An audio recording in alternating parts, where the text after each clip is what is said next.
It's Friday, which means this is the Green Rush. So welcome back to the Green Rush Live Cannabis Business Talk Show produced by Pro Cannabis Media every Friday from 4 to 6. We discuss everything in the cannabis market. This week, we're going to talk about cannabis science. I am Josh Kincaid. I'm your host. I also host the cannabis business podcast called The Talking Hedge. You can find The Talking Hedge on all your cannabis social media and podcast platforms. We nerd out on everything that is cannabis business. Today, to help us nerd out in a different way, got a couple of great guests. They're going to be with us for the next few segments. We're going to dive into cannabis science with Josh Crossney, Director of Cannabis Events with MJH Life Sciences, as well as Meg LaRue. She is the Group Editorial Director for the Cannabis Science and Technology, as well as Cannabis Patient Care at MJH Life Sciences. Meg, Josh, thanks for being with us. Thanks so much for having us, Josh. Appreciate it. Let's do a little way back intro. Josh, you started the Cannabis Science Conference, was that like 2016, maybe? Yeah, it feels like 26 years ago at this point, but yeah, 2016 was our first show out in Portland, and obviously I'm based on the East Coast, but at that time there was not much, if any, market to do something like that for us, so we had to take that dream out west and did it every year there since 2016 and just grew and grew each year. And then finally in 2019, we felt that there had been enough movement, obviously on the East Coast, that we launched the East Coast edition. So now we're on East Coast, West Coast each year. Was that a mission-driven business that you started, or was that unapologetic capitalism where you just saw opportunities? What was it that got you started? What was your motivation? How'd you get into it? Yeah, so it was definitely a mission-driven situation for me at the time, going back 2014, 15. I was doing staffing and recruiting for the analytical science industry. So a lot of the instrument manufacturers that you see now in the cannabis space, as well as, different laboratories like environmental labs, food safety labs. So really working with analytical professionals to place them in roles. And, for me, I've been a friend of the plant, like I like to say, for most of my life that I can remember. So, everything that was happening, out in your neck of the woods in California and out west felt like it was a different country for such a long time. And then, we started hearing these whisperings of, medical markets starting to come out east. So for me, personally, I was just really excited to have the opportunity to potentially be a part of a community that has been a part of my life for so long, just in a different level. So really, I think like with anything you're going to jump into, you should really examine the landscape and figure out what's missing and try to provide that lines up with your skill set. So I went around to some of the other shows and talked to some of the industry stakeholders and realized that although there were a few great conferences out there that reached a lot of people, they mostly focus on the business of cannabis, and a lot of those are still around and still crushing it. But for me, looking at this as a federally illegal industry, which we're still in that game, I kind of thought that the science, the research, lifting up those voices would be what would get this ball rolling a little faster down the hill. And also around that same time, I had the opportunity to connect with some families that were dealing with pediatric illness, like cancer and other things. One of those being Tracy Ryan and her family, who I know, Josh, and Meg, as well. And, learning that, her daughter at 8 months old was diagnosed with cancer and started using cannabis in their journey, but also at that time that California did not require cannabis testing for quality control. So coming from such a regulated industry, knowing that just about everything that comes in contact with humans is quality controlled and standardized, finding out that, there were markets where, like in California, cannabis had been legal medically since 96 and it wasn't required. So that was kind of the mix of seeing that there were no platforms for the research and science to be lifted up, but also, wanting to help and jump in and, just when you connect with families like that are dealing with that kind of illness in their children, it just touches your heart and you want to do whatever you can to help. Mm-hmm. And at the same time, you're normalizing it because you're bringing in these doctors. You have panelists with docs and jocks. You've got retired athletes. You have Dr. Sisley as a moderator. You've got phenomenal guests with a lot of credentials behind them. Did you feel like that was pushing against the stereotypes and barriers? Did that make a lot of movements? I know with Montel Williams, some other folks that you had, high name individuals you've had on there, does that sort of push that narrative forward? Yeah, absolutely. And, this is a time where, going back to the beginning of this, I remember talking to some of the people that I even knew were working in the cannabis space, but it was kind of, oh, you're using it to test tomatoes and potatoes, right? And, obviously when you understand what your clients are using your equipment and instruments for, you can, obviously help them and enable them to use the instrumentation better. So for me, really one of the biggest things was to bridge the gaps between traditional science and the cannabis community. And like you said, you mentioned some of the great, athletes and celebrity influencers we've had the chance to work with. Like you mentioned, Montel, and we worked with Ricky Lake, Fran Drescher. Very near and dear to my heart, Olivia Newton-John. Obviously, we just lost an angel from this world just a couple weeks ago, and for me that was very personal because her family had been a part of my life since really probably 2017. Her husband and her son-in-law, who you probably are familiar with out in Oregon with Laughing Dog Farms, had been coming and speaking at the show. And for me, being such a big fan of hers, like so many others, it was cool enough to just know them and be like, hey, and they're just awesome people. So when I actually got the chance to meet Olivia, she turned up to support them, and I think it was our 2018 show, just as an attendee. So that was like, for me, I'm like, oh my gosh, Olivia Newton-John's here. And, from that meeting, we got to, know them a little bit better personally, and, to spending time at their ranch, to then, having them actually come in 2019 and share their journey of Olivia and John working together with plant medicine to really improve her quality of life and extend her life, in my opinion. And, for me, it was just very special. And, talking about bridging the gaps, it doesn't mean that any, celebrity's voice or story is more or less important than any of ours, but they do have the platforms and the followings and the fan bases to really project this message, and especially you're talking about, Olivia Newton-John and the people that grew up in her generation being fans of hers for so long is the same generation that was spoon-fed the misinformation and the reefer madness that we're trying to dig out of. So, the three of us sitting here right now could tell people how great cannabis is until we're blue in the face.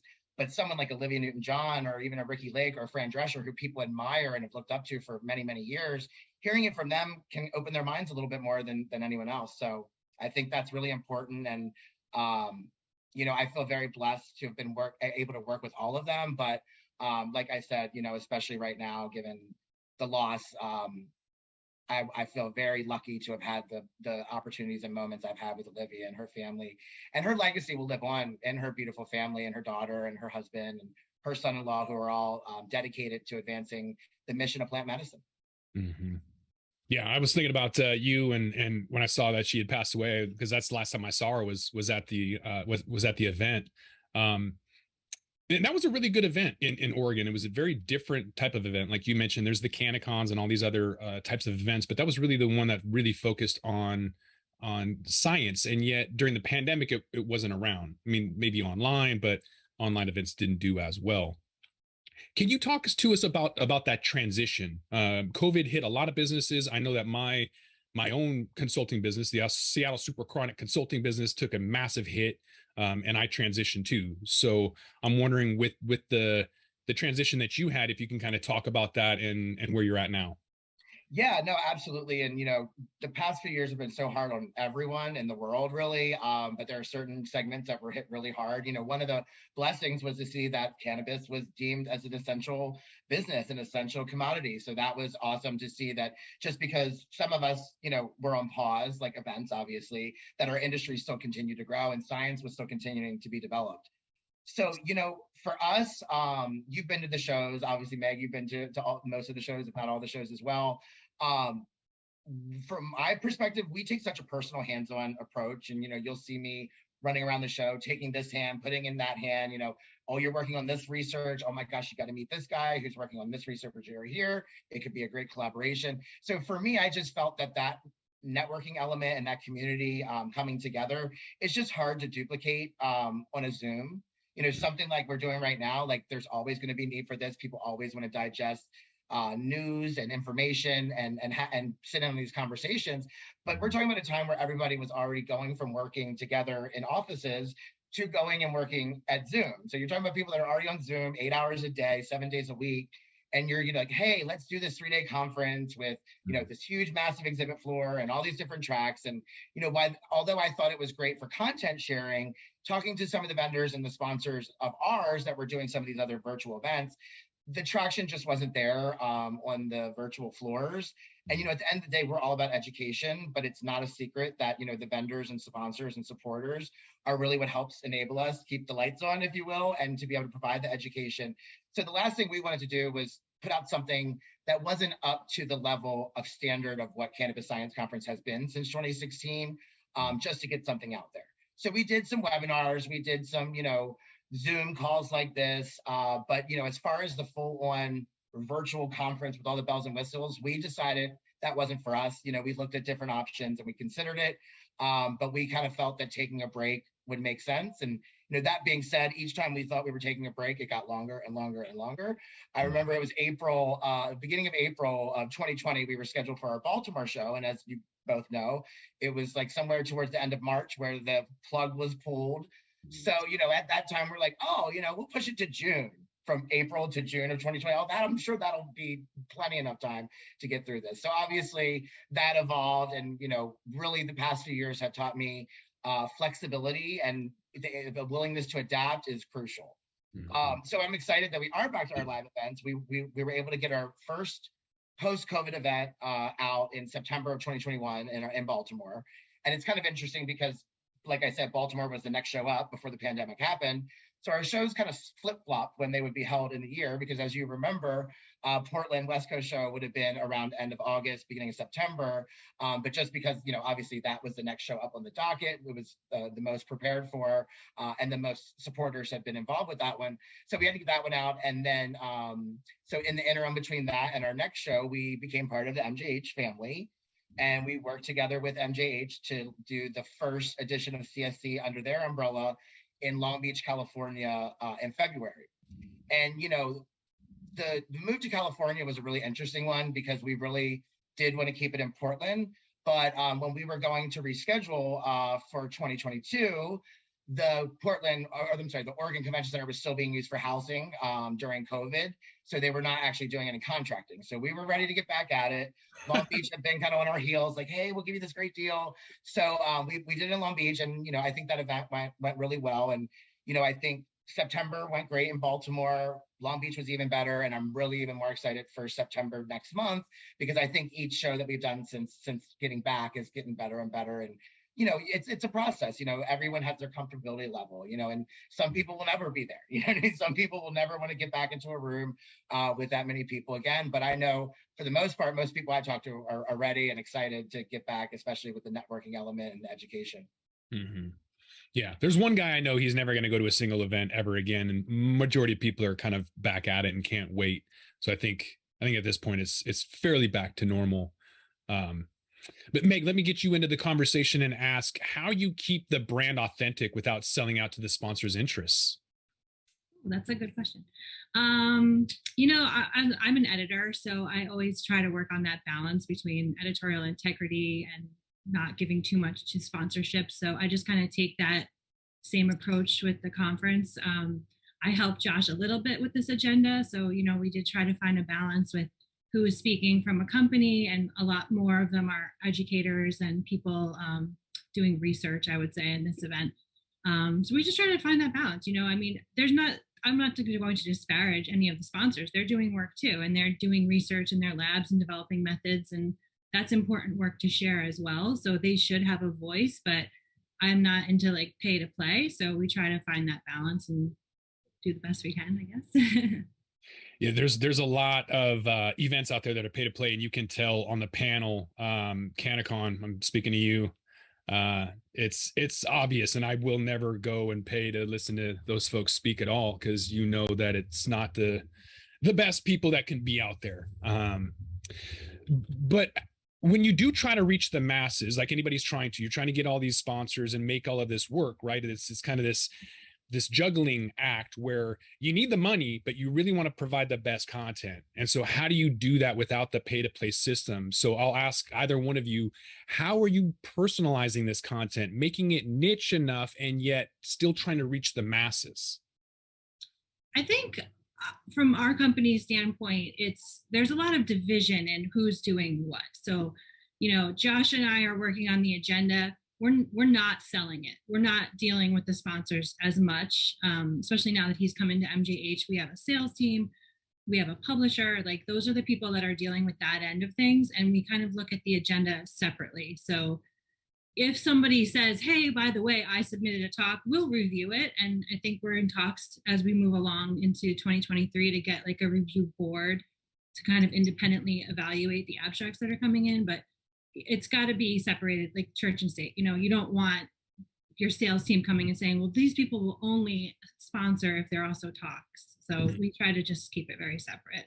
Josh? Yeah, and I totally agree with Meg. And, you know, over the years, it's challenging because you want to keep your vendors happy, obviously, and when they want to speak. So like Meg said, you know, we don't discount them, but we don't associate speaking with sponsoring. And like you said, Josh, there's so many events out there that do that it's almost commonplace. So people reach out and say, hey, I want to sponsor the event, and here's my talk. I'm like, no, that's not how we do things around here. So we put out a call for abstracts, and we usually get anywhere between 200 to 300 for each show. And really what I have done in the past is kind of create like an outline based on the market and like what the kind of buzz is out there currently leading up to that show. And I kind of build an outline of what my perfect agenda would look like. And then, like I said, we get so many that it's usually falls in great with, like I said, what the landscape is currently, because that's what people are submitting on that are actually out there doing the work. So we kind of fill in where we can. And then, you know, obviously if, like I said, if it's a sponsor submitting, we don't give them any less or more of a review than we would give someone that's not. And that being said, you know, we'll take someone that's a great speaker, even if they're never interested in vending. So, you know, what we usually do is the opposite way. So we usually, once we select our agenda, we then provide the information for getting a booth or sponsoring to the people we selected, should they want their company to be represented at the show. Mm-hmm. Where can people get more information? We're going to go to a quick commercial break, but you guys are going to come back. We're going to talk more about MJH Life Sciences. In the meantime, if people want to get more information, where can they go? So for the conference, they can go to CannabisScienceConference.com on all social media. And for Cannabis Science and Technology, it's CannabisScienceTech.com. And then Meg, what is Cannabis Patient Care? I'm slipping on that. CannabisPatientCare.com. Okay, cool.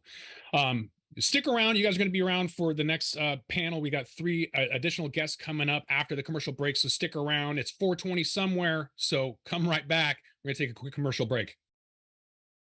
With that, we're going to roll this one up. I'm Josh Kincaid. This is The Talking Hedge. Don't forget to like, share, and subscribe, or don't, and I'm out. Don't forget to smash that like button on your way out and check out these other videos that we've got.